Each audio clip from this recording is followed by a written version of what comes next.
Olá pessoal, é bom estar aqui com vocês mostrando aí mais um lago artificial. Dessa vez eu fui até Itaquera, região de Itaquera ali, no Aquários.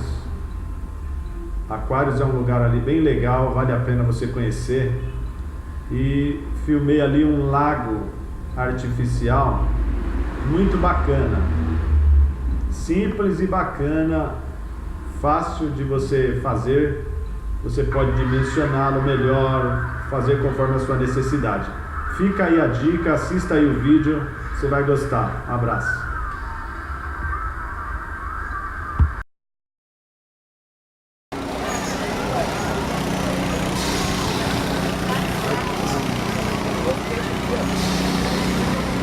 Um laguinho muito legal aqui em Itaquera, no Aquários.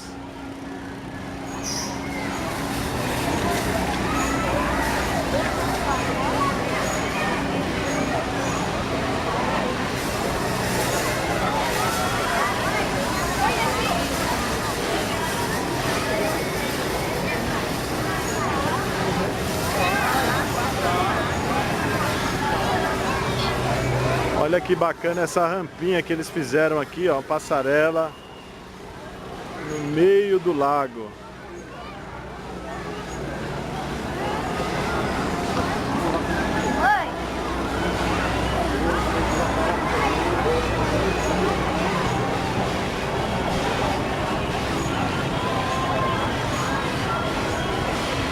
Vou comprar uma raçãozinha para dar para esses peixes, para movimentar os peixes.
pegar um pulo desse.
Mascava.